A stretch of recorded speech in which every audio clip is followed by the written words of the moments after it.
AWS Admin Control. What is the difference between Admin and PowerUser in AWS?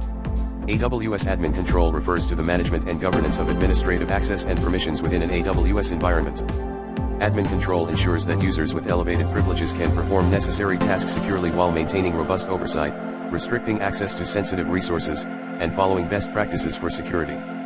Key components of AWS Admin Control. 1. AWS Identity and Access Management, IAM users, individuals with a set of credentials, username/password or access keys, who can be given admin access.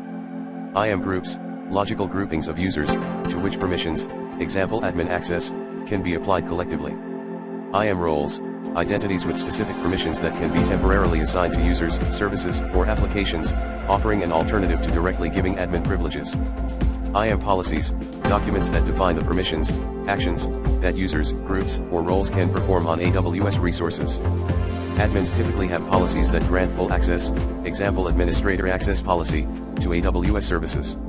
2. IAM admin access policies. AWS provides several predefined policies for admin access. Administrator access, grants full access to all AWS services and resources. PowerUser access, grants access to AWS services except for IAM, no access to user/group management. This is useful for trusted users who need near admin capabilities but shouldn't manage users. You can also create custom policies for more granular admin access. 3. Multi-factor authentication, MFA, for admins. To protect privileged accounts, AWS recommends enabling MFA for all accounts with admin access. MFA ensures that even if an admin's credentials are compromised, an attacker would still need a physical device or access to an MFA code to gain entry. 4. Principle of least privilege. Least privilege is the security principle that administrators should have only the permissions they need to perform their duties. Instead of assigning global admin rights, it's often better to limit permissions based on role or project needs. For example, you might give an admin permissions only to manage EC2 instances, not S3 buckets. 5. Role-based access control, RBAC, use IAM roles to assign specific tasks or administrative duties. For instance, you might create a role that allows users to manage a specific service like EC2 but not access other services like RDS or S3. IAM roles can also be assumed temporarily, reducing the risk of long-term credential misuse. 6. AWS Organizations and Service Control Policies, SCPs. AWS organizations allow you to manage and govern multiple AWS accounts centrally. Service Control Policies, SCPs, provide another layer of control over what actions can be performed by users, even those with administrative privileges. SCPs are applied at the organization level, restricting the maximum permissions available to the accounts within the organization. 7. AWS Control Tower. AWS Control Tower provides an automated way to set up and govern a multi-account AWS environment using best practices, including secure admin management. It uses landing zones to create a standardized account structure with built-in security controls, including policies. 8.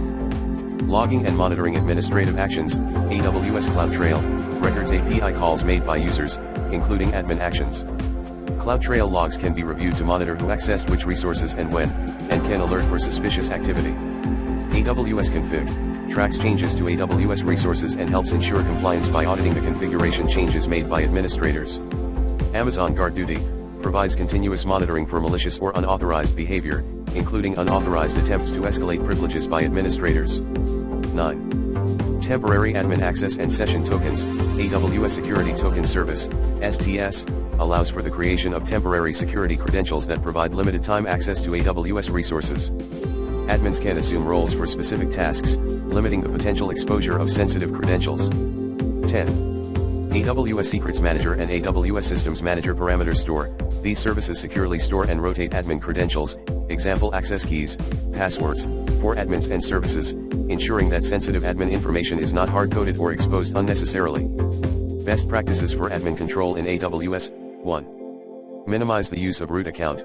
The AWS root account has full administrative control. It should be used sparingly, only for critical tasks, and secured with MFA. 2. Implement granular admin access. Instead of giving full admin rights to all administrators, apply fine-grained permissions. For example, use roles that give access to specific services or accounts. 3. Use MFA for admin accounts. Always require MFA for IAM users and roles with admin privileges to add an extra layer of security. 4. Rotate admin credentials.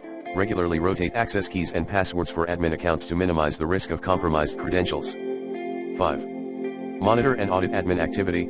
Use CloudTrail, AWS Config, and GuardDuty to audit admin activities, ensuring visibility into actions and quick detection of unauthorized activity. 6. Limit long-term admin credentials. Use temporary credentials through roles and STS for admin access to reduce the security risk of long-term access keys. 7. Regularly review IAM policies and permissions. Periodically review admin permissions and policies to ensure that admins are not granted unnecessary access. Example admin scenario. 1. Creating an admin group. You can create an IAM group called admins and attach the administrator access policy to it, granting full administrative access to AWS services for any user added to this group. 2. Applying MFA and least privilege. All users in the admins group should be required to use MFA, and their activities should be regularly audited using CloudTrail. Additionally, only users who need admin access should be added to this group, and if possible, custom policies should be applied to restrict access to only necessary services. By using these tools and best practices, you can maintain a secure and well-governed environment, ensuring that administrative access is properly controlled and monitored across your AWS infrastructure.